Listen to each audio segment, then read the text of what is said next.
Thank you very much for having me. It's great. Thank you for joining us. We're really excited to have you here today. Something a little bit different. It should be really, really good. We're very excited for it. So to start off with, we'll go into our formal Q&A, just a series of questions which we have written, and then later we'll move on to our student Q&A portion through our submitted questions. Okay, that sounds great.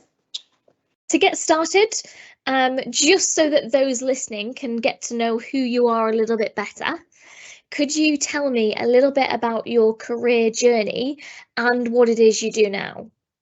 Okay, I was just thinking about this and I was thinking my career journey is very long, but also very short. As in, I've been doing what I've been doing for the last 33 years. My journey, I think, probably started, well, when I was very young and realised I was very, very passionate about music. But really got going when I went to university. And I know university is not for everyone, but it was for me. I got involved with a lot of the groups in university that were to do with music. So if people haven't realised yet, I'm Karen, I'm in the music industry. I'm the CEO of a company that manufactures, well, designs and manufactures physical product for the music industry.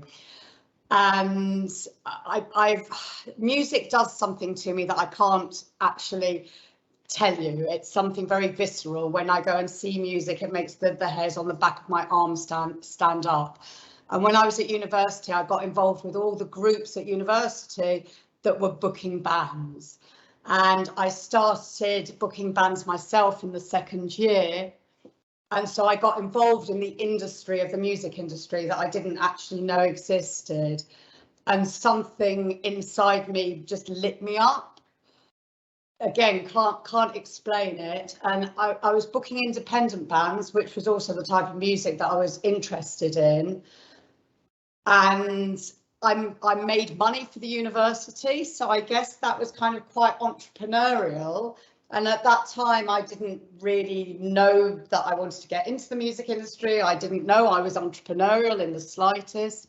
I was studying genetics, of all things. Yeah, when I was at school, I think my favourite subjects were maths and biology. So I completely didn't follow the path that I thought I was going to follow. I thought I was going to become a scientist. That's what I went to university to study.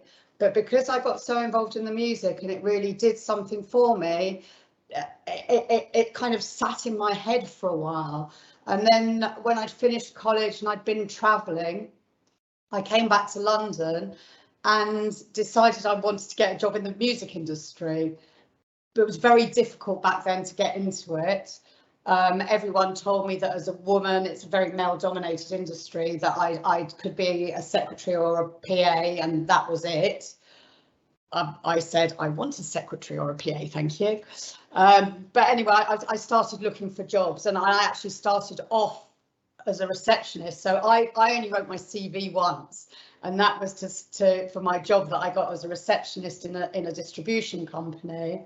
And I learnt a lot about, again, the business of the music business there, because I used to just meet people, I'd ask them questions, I'd go out a lot, I'd network all the time and find out as much as I needed. So I climbed the ladder there. Once I got in the door, I was able to climb the ladder very, very quickly. And I ended up as the head of a department that was the department inside the company that organised physical product manufacture. I'll do a bit of a show and tell here, if everyone knows what this is, hopefully. Vinyl records, yay. So that's, you know, a lot of what I was making back then at Rough Trade and what we do now. So I learned my craft. I learned how to do things at that company that I'd got a foot in the door of. Then I learned how not to run a company, I think, by being there, because it went bust.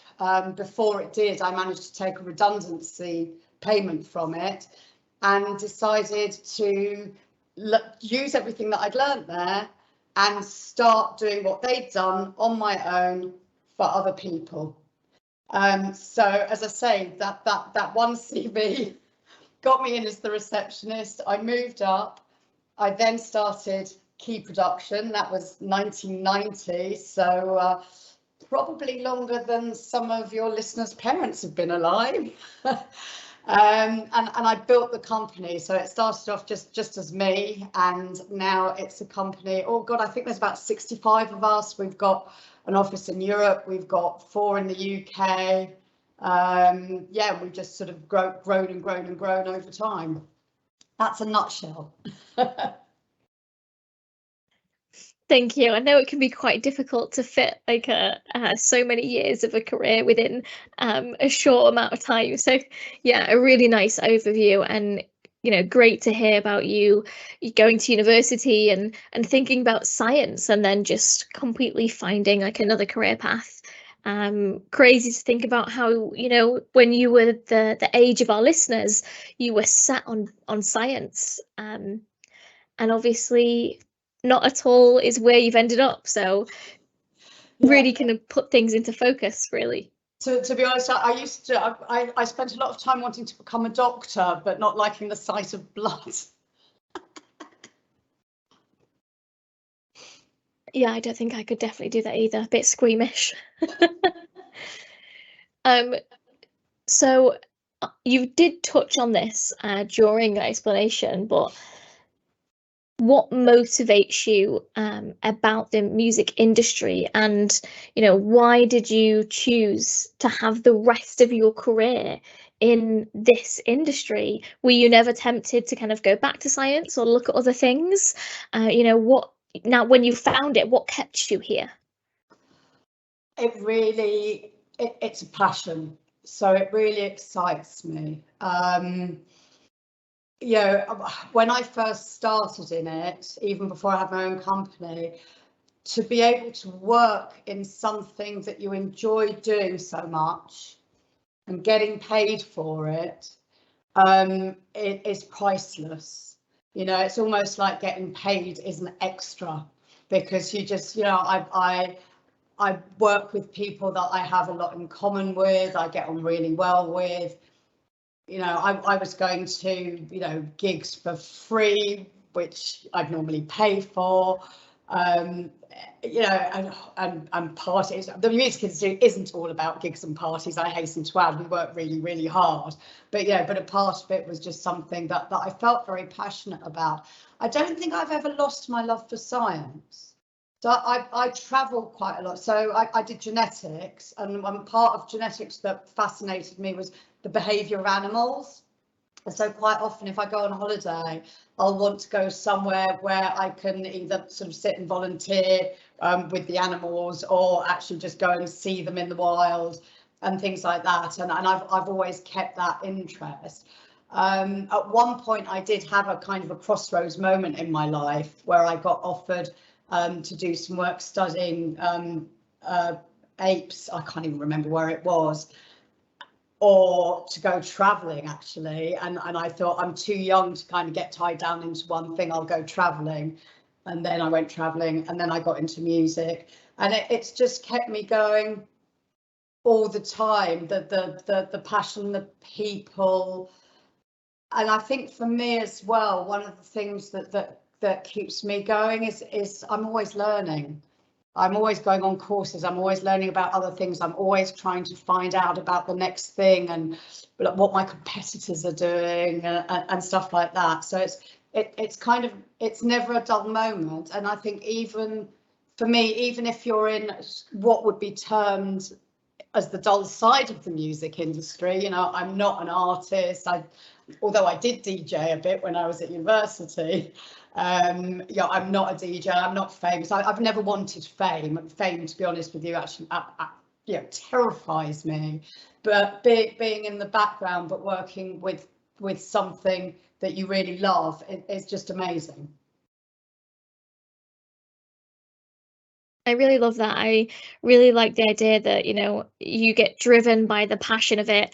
And I also love that you still love science. And that's something that's, it's kind of a juxtaposition to what most people might hear from the creative industries. If you want to go into a creative industry, they normally say, oh, keep it as a hobby. But you've kind of done the reverse of that and you made science your hobby, which is a really nice twist, I think. Yeah, well, I think just because you love something at one age doesn't mean you stop loving it, but also just because you go down one certain career path doesn't mean that you'll always follow that career path. I mean, I know so many people, you know, some of my friends that are in their 40s have changed and become barristers, you know, from a creative career path. They've gone into become barristers. So you know, people change, and I think a really important thing to remember, and I'm sure your listeners get told this a lot, but it really is true, is that your skills are transferable from one career to the other, no matter how different they are. I mean, you know, I don't just Key Production is my main business. I've also got a sustainable hotel in Central America, which is completely different again. But the skills that I've learned, sort of being a CEO, being a leader, are totally transferable to an industry that is completely different to the one that I'm in. Yeah, very interesting, you know, very varied. Also, you know, owning a sort of hotel is very, very different to what you do on the daily. Um, Great. Our next question is talking about kind of working for yourself and going self-employed. And you said that you were really motivated by that redundancy that you took to kind of go out on your own. What was that like to be self-employed and to start your own company? I'd like to say terrifying, but at the time, it was just another thing I was trying. I was 25, so relatively young, although I know a lot of people have got into entrepreneurship before that. I had a little taste of entrepreneurship at university with the booking of the bands, and I had a little taste even before that when I was a teenager, and I used to make earrings and go around markets and sell them on market stalls. And I always had a very high work ethic. I've always had jobs since I was 15 years old, which is probably illegal. I've always had sort of Saturday jobs, holiday jobs, and things like that. So I had a strong work ethic. So I wasn't scared of doing something different or of striking out on my own. And I think the way that I approached it was I have nothing to lose. And I really had nothing to lose. You know, I didn't have a car, a house, a partner, a child or anything. I just had myself and determination, strength of character, and thought if it doesn't work, then I've still lost. All I've done is tried and failed, and there's nothing wrong in trying and failing as long as you learn from your failures. I mean, I've run about 3 or 4 companies, none of which lasted longer than about a year, but I learned from the failures there, and it's made me a stronger person and a better person. And yeah, and when my company Key Production, it's gone up and down through the years. You know, when you're struggling or failing, you know, you learn from it. So I wasn't really scared of that. I think my parents taught me that from a very early age. They always said, try your best. It doesn't matter if you fail, but try your best. And I think I've really took that on board. Yeah, so as I say, I wasn't scared of failing. I just thought of it as something that I could give a go. And if it didn't work out, I'd just get another job. I know it's not as easy as that, but you know, that it was in my head. But interestingly, years later, I said, oh, I'm never going to do this again. This is after the series of failed ones. And then what did I do is I went on holiday and bought some land and built a hotel on it. Which, so having said I'd never do it again, I did. I think that's really interesting, that kind of experience you get from failing, and that sort of, not, you know, hope, you never hope you're going to fail, but to kind of go through that process 3 or 4 times and still keep going. And now you have 2 really great businesses that you run.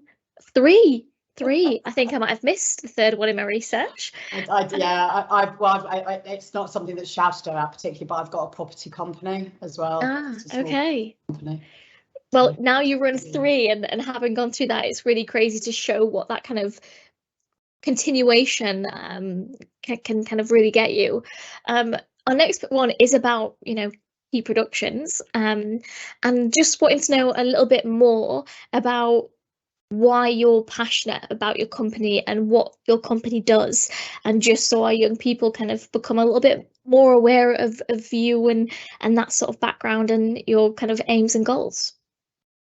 Okay, well, yes, so we deal with people in bands, artists, record labels, distribution companies, people that want to see their music put on physical product. So not streaming, but as I showed you before, vinyl records, CDs, DVDs, cassettes. So the company is made up of lots of pieces, if you like. We have designers and product designers, we have salespeople, we have marketing people, got someone that does the social media, I've got someone that does photography, I've got people that do accounts, I've got what we call account managers who deal with people from day to day, so they look after all of our customers. The salespeople have to go out and get us sales, so they're going out and talking to people all the time and going to loads of events, so they've got to be particularly sort of outward facing. I've got a senior management team that look at business strategy with me. So there's lots of pieces that form a company that delivers physical product, music product in the main, but also if you ever have very fancy packaging on a product, so with music products, so things that are in very fancy box sets, but also other types of products like sort of perfumes that come in fancy boxes. We do some of that as well. So it's very varied. My hopes and goals, that's an interesting one. That's an interview question. I don't do it. We've grown as a company a lot recently, which is fantastic. I mean, it's been a very, very long journey. Part of what I'm passionate about is having a really happy workforce, making sure our customers get a really good service. And I think that's borne by the fact that I've got lots of people in my company that have been here over 20 years, but also a lot of young people as well that are just starting off. So I like to help people to develop their career paths. We're very hot on making sure everyone's health and mental health are looked after. We finish at 1 o'clock on a Friday, even though everyone gets paid till the end of Fridays. You know, so it gives me absolute pleasure to have everyone happy around me, I suppose. So that's my customers, my suppliers, and my staff. And I can't really ask for more than that. And as I say, just to keep learning, keep going on courses and keep learning more. It's really great to hear about this other side of the music industry that people just probably don't think of when they want a career in music, because there are so many passionate musicians out there. And unfortunately, you know, the reality is not all of them are going to be front-facing bands that they can afford to live off. So there's so many different jobs within the industry where you can be surrounded by your passion and doing that as a hobby and also getting paid a wage as well. So, you know, most people think you have to be a musician, and I'm asking you, is do you have to have some musical talent at least, or to be a musician to go into the musical industry? And are there other careers that we might not always associate with music that are definitely or can be? musical? Absolutely. I'm fairly talentless. I don't ever ask me to do karaoke. It's horrible to hear. Although I did play the piano when I was younger, but yeah, not. I would never do that publicly either. So no, you don't have to at all. The same. Similarly, you don't need a degree either. You need passion. We always say if you've got the will, we can teach you the skill. There are some parts of the industry that yes, you do need certain qualifications for. For example, if I want someone in my design team, you're going to have studied design. If you're an accountant, you've got to have done your accountancy exams. Although some of the people in my accounts department are just really interested in they're numerate and they enjoy maths, I guess, like I did. And so, yeah, but then they haven't actually sort of got those qualifications. So no, it's absolutely. I mean, if you think about it, makeup artists are part of the music industry because people going on stage need their makeup doing. You've got tour managers, people that put on tours. If you want to sort of really stretch it as well, we deal with factories, we deal with printers. We do with people working in factories that are working on the machines in the factories, but they're still dealing with vinyl. They're still part of the industry. Yeah, it's so wide. I mean, I could do a whole hour on all the different types of jobs you could go for in the music industry if you've got a passion for it. Having said that, there's probably about 10 or so of my staff are all in bands.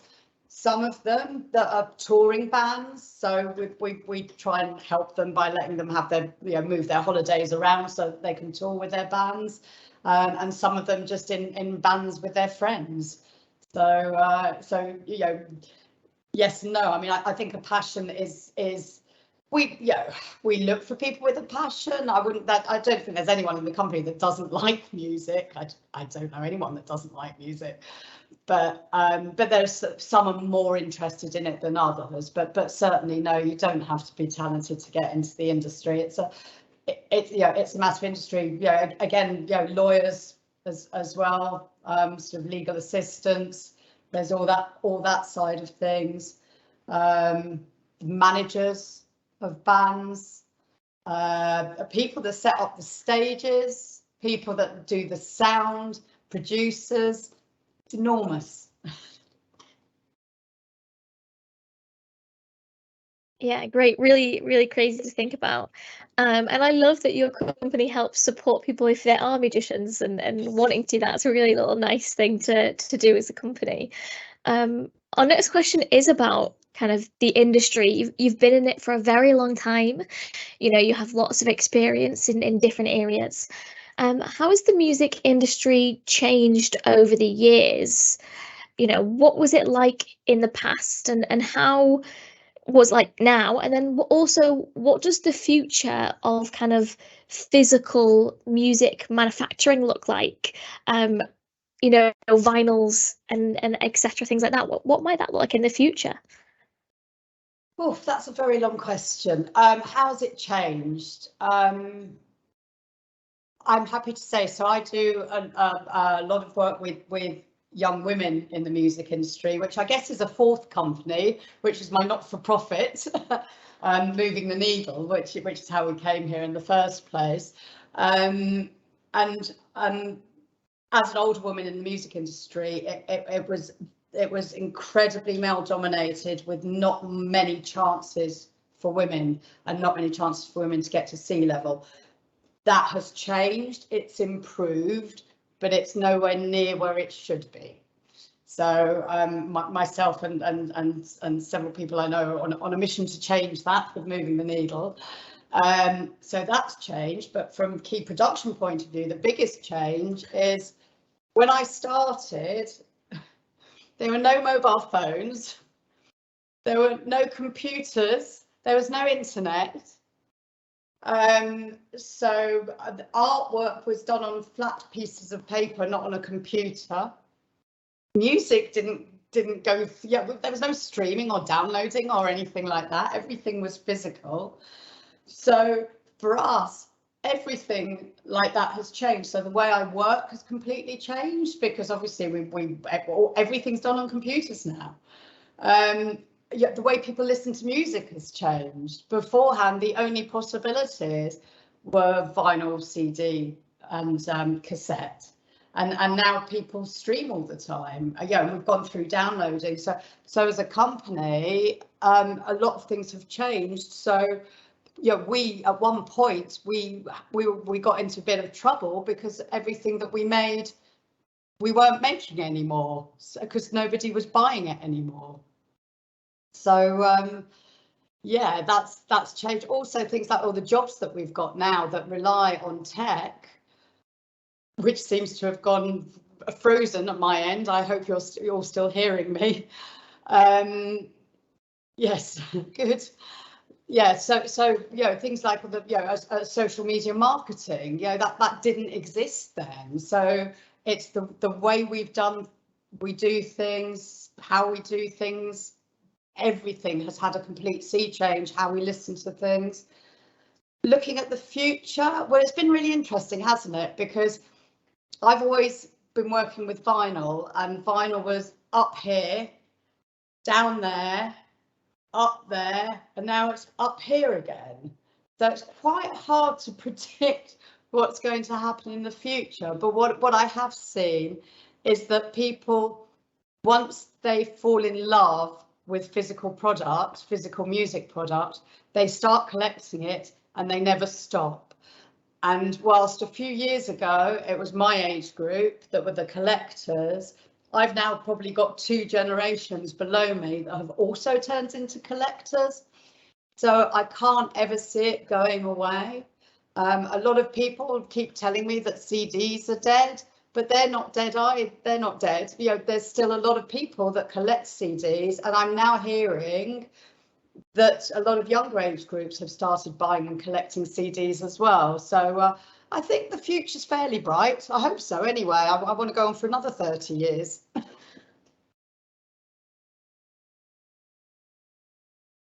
Oh, I've got a bit of screen. Yeah, definitely. Am I back?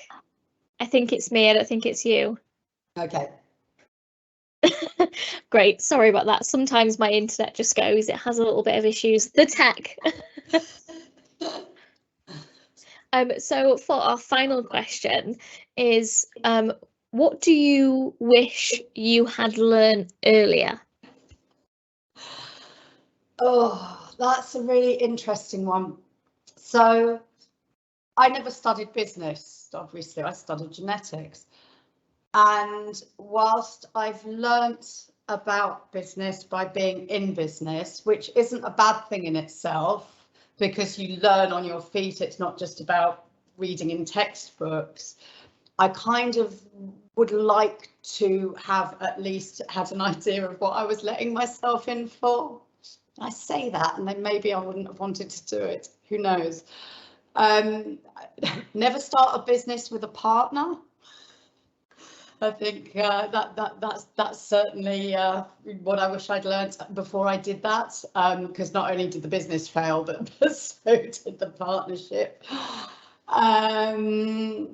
There's other things that I said when I first started. The first people that I employed, we became really close friends, and it was really hard as the company grew to change that relationship from friends to boss. And also at one point, very low point, when I had to make some people redundant, I had to make my friends redundant, and that was really, really horrible.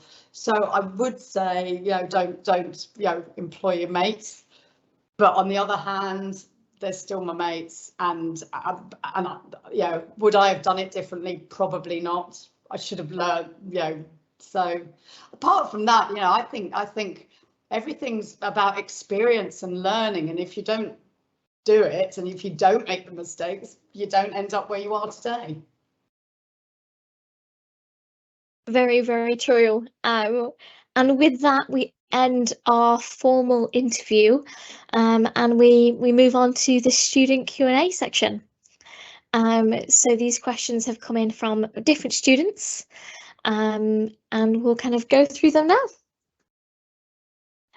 So our first question comes in from Penkeith High School, and they have asked, are there apprenticeships or other vocational routes for those that are interested in going into an aspect of the musical industry but not go to university?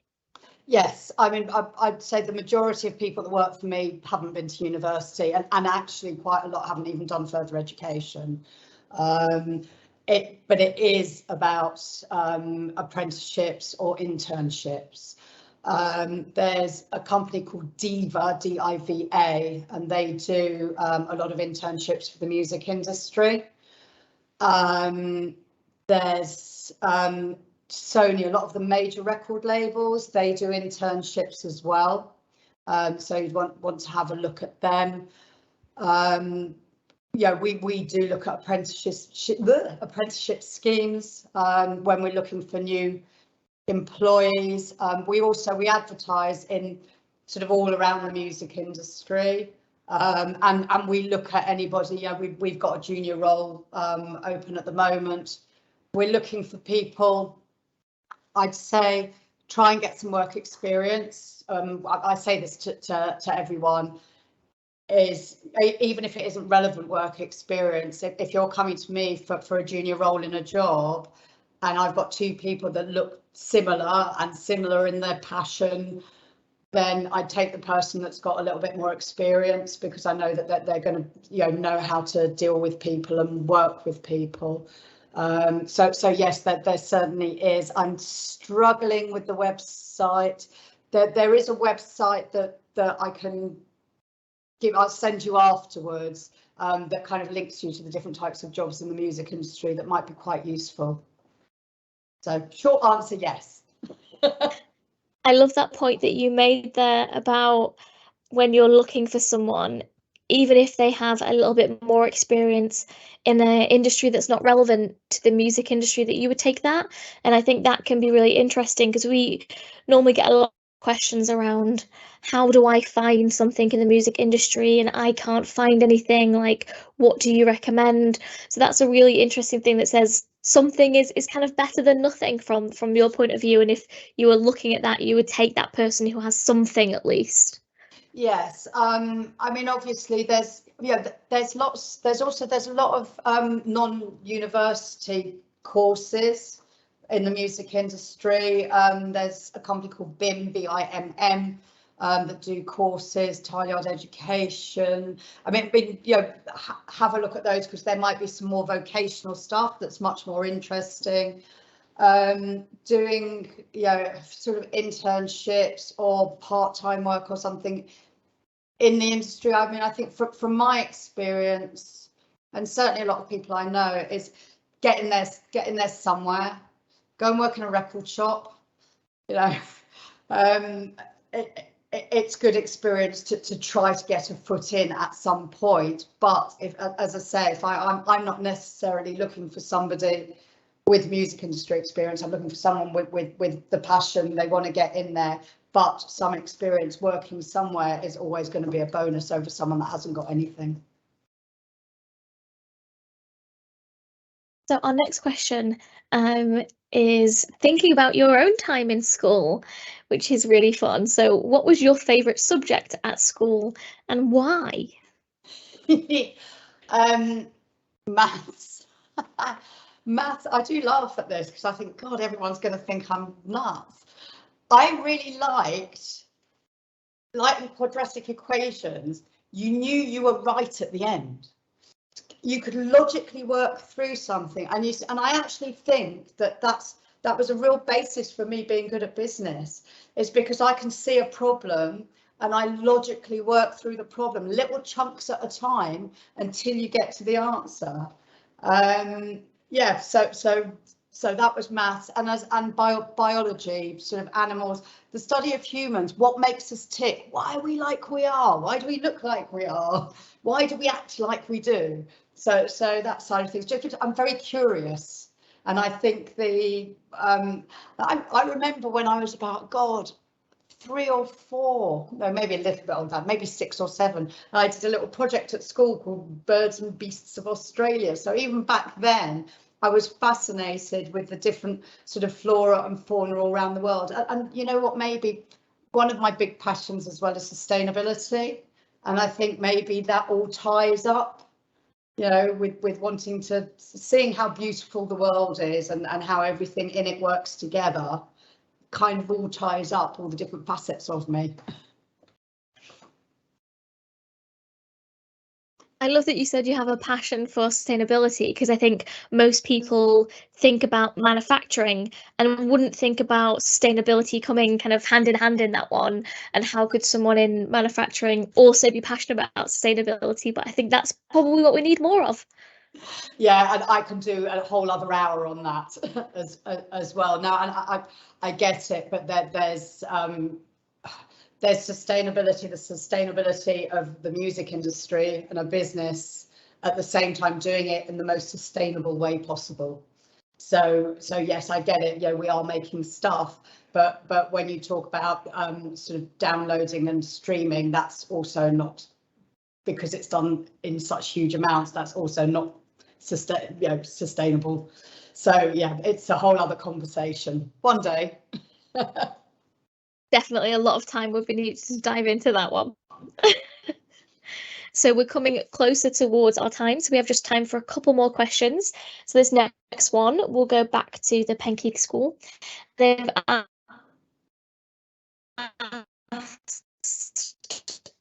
what to have to be successful in the music industry? What's it mean to do? Well, I think in any industry, resilience, be your true self, be passionate, driven. Did I say that twice? Yeah, and interest in it. I'd be able to network. And form relationships. It's very much a relationship-driven industry. You know, you do tend to be out quite a lot in a lot of aspects of it. So yeah, you'll need to be talking to people, being able to be polite and nice to people, especially on your way up, because you never know who you're going to meet on your way down. But I think again, that's, you know, they're kind of life skills, really. I think to be successful in any industry at all, I think it's a very similar life skill, but with music it will be more the, you know, the passion driven and wanting to be there. Yeah. Yeah, Obviously, really interesting that it has that people focus and that kind of more of those soft skills rather than any in particular skill that you have to learn through like trade or practice. Yeah, I think I mean it's a different question if you're asking what's it to be successful if you're going to be an artist, of course, because you need a lot of talent, luck, getting signed by the right people. Again, that can be a whole other discussion. Well, for our final question, I've left this one to last because I really like it and I think it's going to be really interesting. And it's quite simple. So for our final question, who inspires you? Oh, can I use who inspired me? Although inspires me would be, I think inspires me now would be someone like Michelle Obama. Inspired me was my parents, because I think they really kind of set my values from a very early age. And at the time, we didn't really think about so much about role models or mentors. I can't remember there being mentoring being mentioned to me when I was growing up at all. So I didn't really think things like that. You know what else inspires me is the people around me. Friends, colleagues, other people in the industry. You know, a lot of the people in the Moving the Needle network, you know, they've all come through the industry in various ways, and have sort of made it where they are today. Yeah, I guess I'm constantly being inspired by a lot of things around me. Well, that's a great question. But I think I'll stop there because I'll wax lyrical for hours. No, that's a nice mix, I think, and it's great to surround yourself by people who do inspire you and can kind of lift you up on that daily when you think, yeah, that's a great human being. I definitely get that one. Before we end today's session, do you have any final thoughts that you'd like to leave our young people with today? Yeah, I have my kind of like my list of top tips. Quite a lot of which you'll have heard, I think, during today's discussion. Follow your passion. Don't be scared to fail. Be your authentic, true self. Always put yourself in someone else's shoes. Learn how to be empathetic. Honesty really is the best policy. I've built the business like that, and I sleep at night. Which I enjoy doing, and also keep learning. Always ask questions. There's never a bad question. You always learn by asking questions. That's it. Well, thank you for joining us today. It's been great to hear about the passion that you have and, you know, how you made your failures into successes and your passion when it comes to both moving needle and key production. It's been really great to hear from you, and hopefully our young people can take away some of those different job roles that they might not have thought of when in the music industry to help keep their passion alive. So thank you so much for joining us. Thank you very much for having me. It's been lovely.